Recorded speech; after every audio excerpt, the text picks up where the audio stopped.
you still have two variables or two constants, B and D. We don't know the values of these two. We don't know B or we don't know D. Yes, but is it like in the two terms are different, right? The two separate terms, right? Yes, they're two different terms.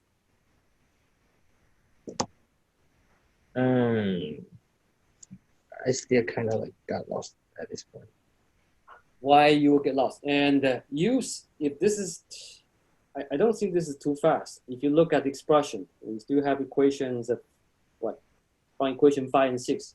What I did here is merely substituting L minus C into x1, which is here, into equation 5, and you get the expression on the second page, on note page 9. And you substitute C into x2, and that's what I wrote here. Y1 when x1 equals L minus C must be equal to Y2 when x2 equals C. That's how I got this expression here.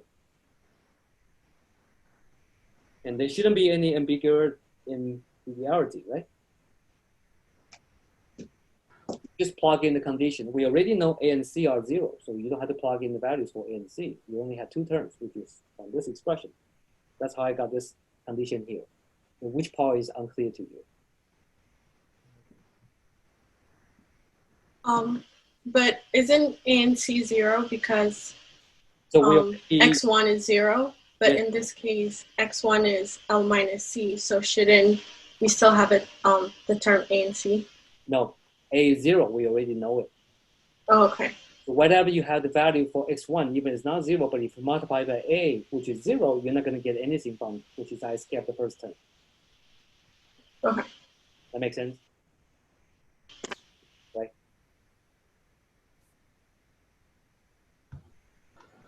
All right. And a quick question on step 2 of this last exercise, where you sort of wrote the difference between the internal bending moment, internal shear. Yeah. Is there a reason why those two are negative and then distributed loading is positive? That's why I said this is coming from strength of material by definition. In fact, I can elaborate on this since you raised the question. What is this? What we learned from strength of materials is this. Suppose you have a beam. So the beam looks like this.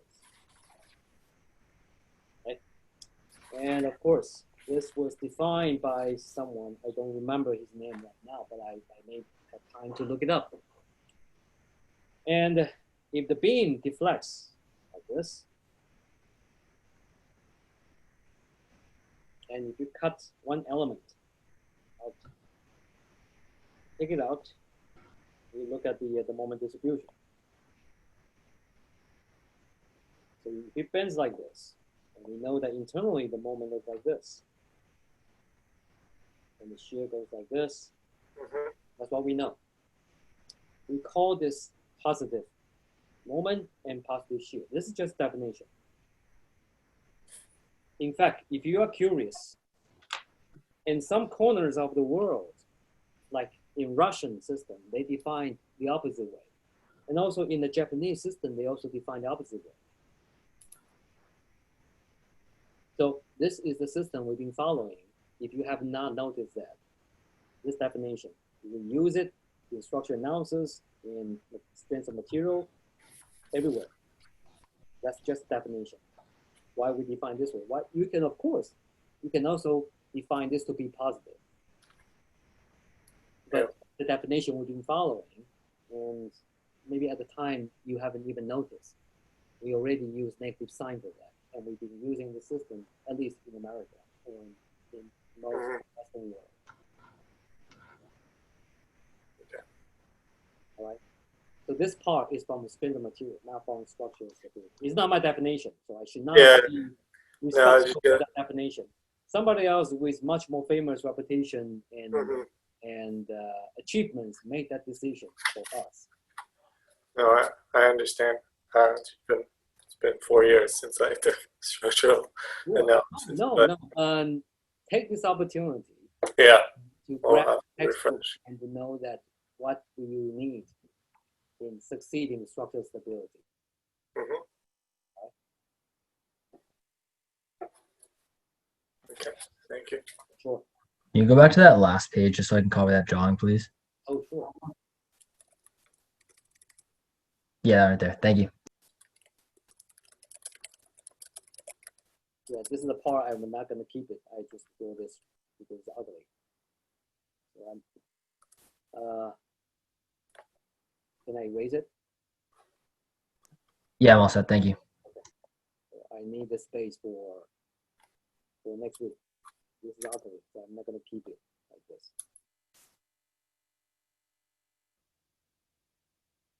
Oh, I like this tool.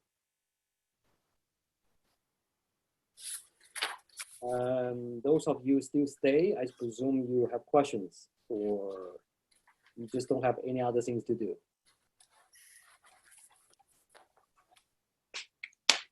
Any questions? Why I'm still here. I have another one on example 1. This is probably still going back to structural analysis. But Example one.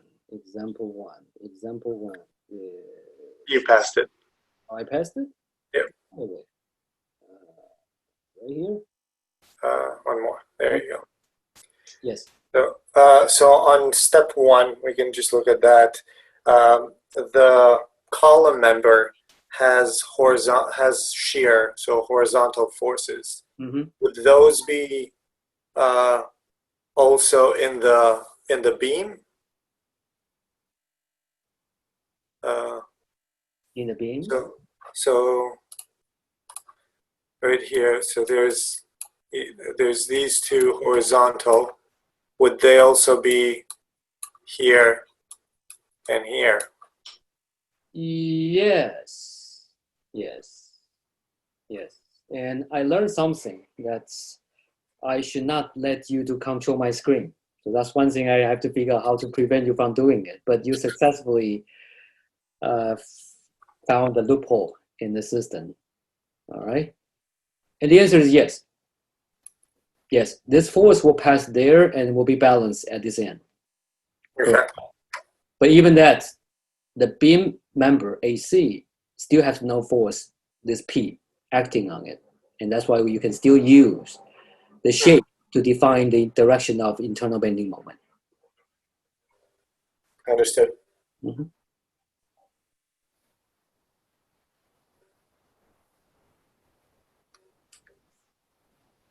Okay, let me see. Some of you do not look very happy. And may I know why?